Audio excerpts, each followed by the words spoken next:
Okay, so we have a little demonstration here of the difference between the GSSL behavior and the standard SSL console compressor behavior.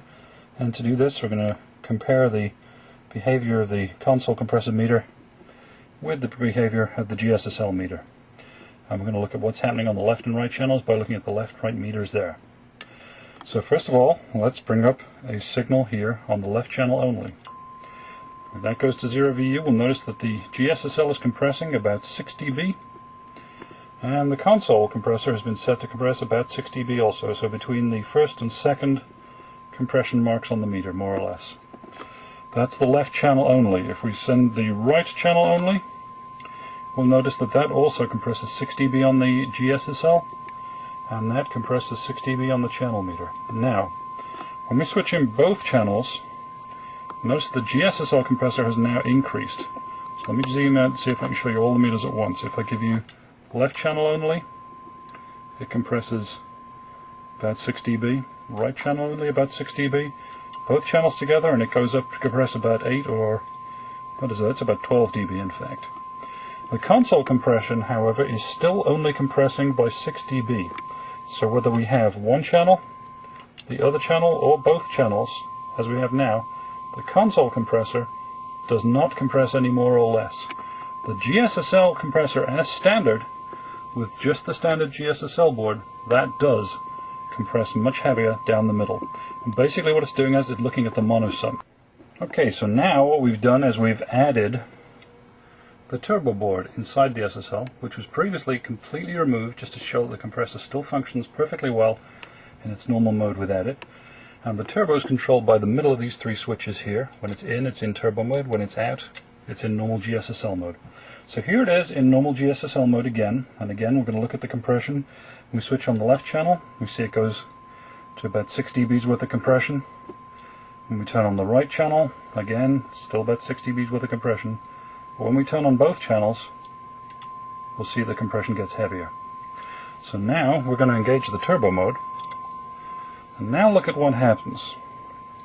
The left channel compresses by about 6 dB. Oops, let's zoom in instead of out.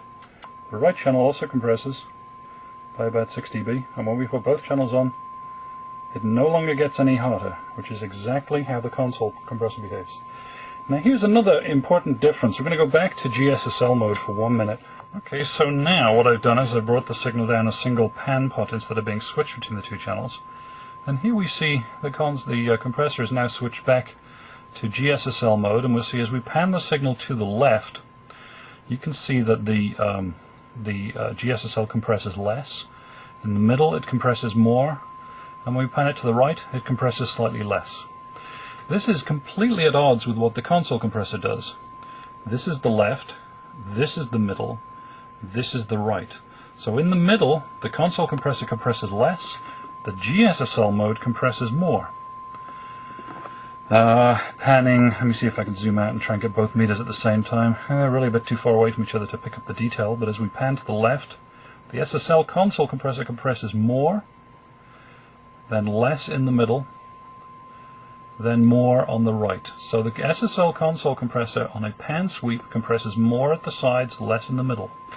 The GSSL on a pan sweep compresses less at the sides and fractionally more at the middle. That's a big difference. So now let's put the console back into, or the compressor back into turbo mode. And now let's look at what the GSSL does.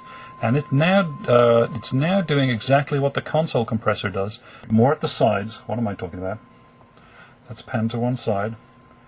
Bring it to the middle. It compresses less, just like the console compressor. Bring it to the side, it compresses more again to the right hand side, and more again. So the turbo board and the turbo option essentially makes the GSSL compressor behave exactly like the console compressor does. In the middle, little less, sides, little more. Now if you have a GSSL already, I suggest you try this test, and if you basically, let's go away from the sweep now.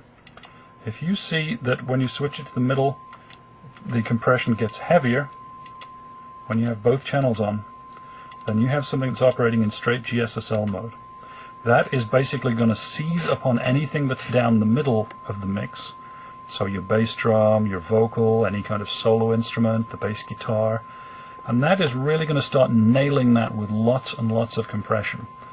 It might work fine within a mix, but for stereo whole mix mastering, that is not generally considered the ideal solution.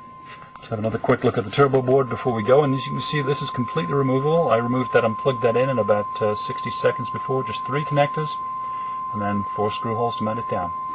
And that bolts on and retrofits to any GSSL that has been built to date. The instructions are fairly straightforward, and if you want to buy one, contact Expat Audio, www.expataudio.com.